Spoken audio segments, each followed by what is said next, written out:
Good morning, students. I am Natras sir, and through this video, I want to discuss class 12th English special textbook. This is our first chapter, and chapter is Invocation. Invocation is a very beautiful poem and translated from Atharva Veda.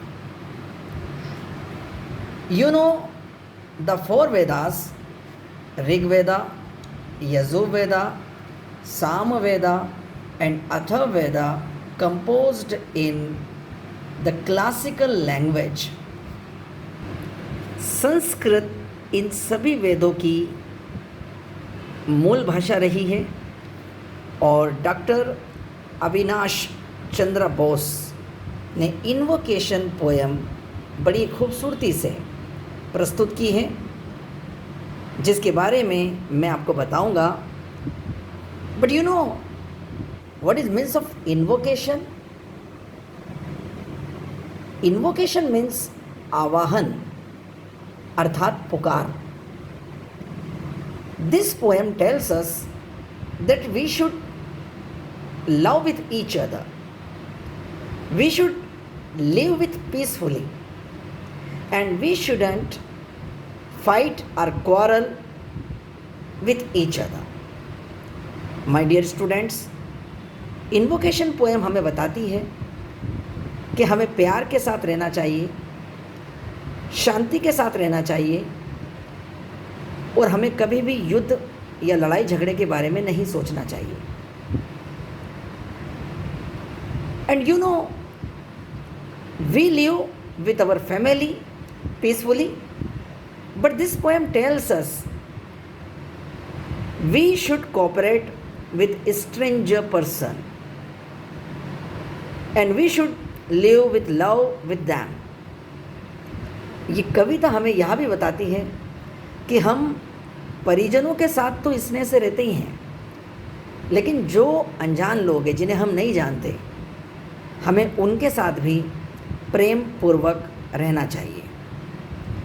Now loving students, invocation means आवाहन, and now we will start this poems. Let us have concurred with our own pupil and concurred with people who are stranger to us. You know what is means of concurred? Concurred means सामंजस्य. सामंजस्य का मतलब होता है एक दूसरे के साथ आपसी तालमेल बनाकर रहना.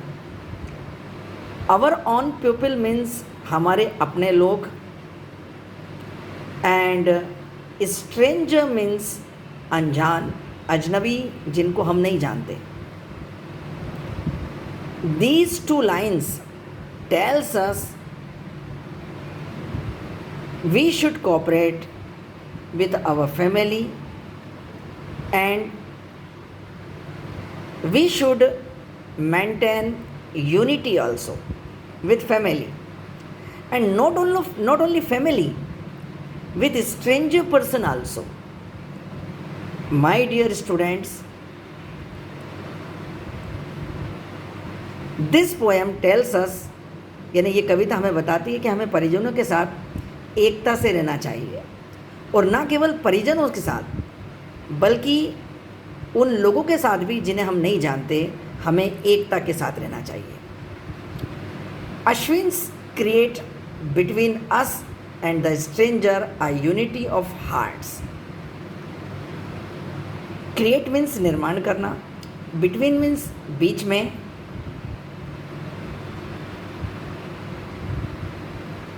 अस यानी हमारे, और स्ट्रेंजर मीन्स अनजान लोग जिन्हें हम नहीं जानते.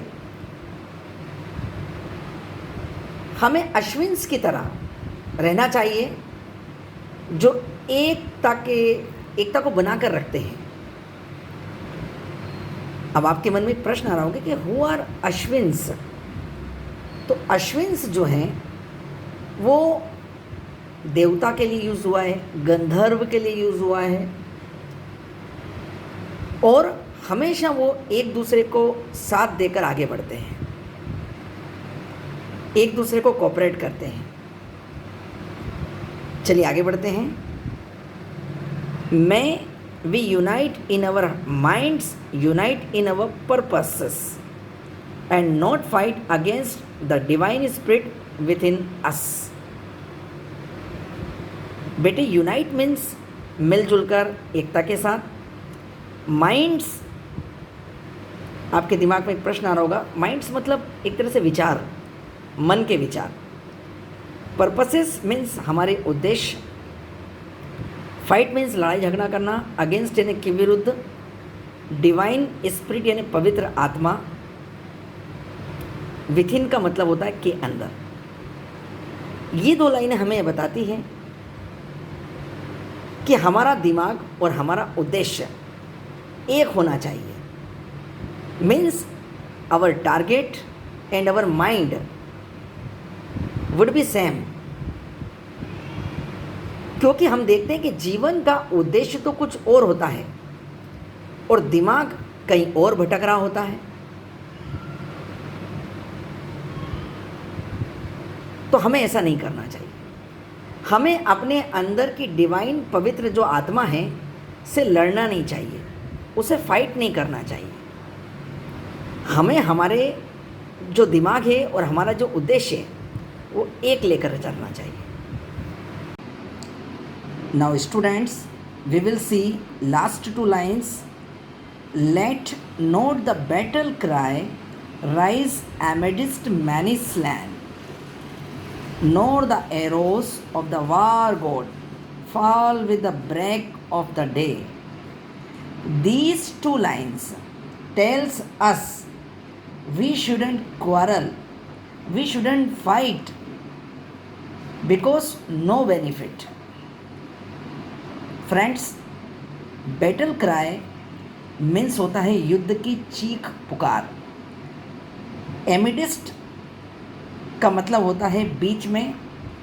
स्लैन मीन्स होता है हताहत होना, युद्ध में मरना, killed in a war. Arrows means जो तीर चलते थे। वार गॉड मीन्स युद्ध के देवता। Break of the day means जब दिन का अस्त हो जाता है। These 2 lines tells us हमें झगड़ा अर्थात युद्ध नहीं करना चाहिए, क्योंकि इनसे कोई फ़ायदा नहीं है।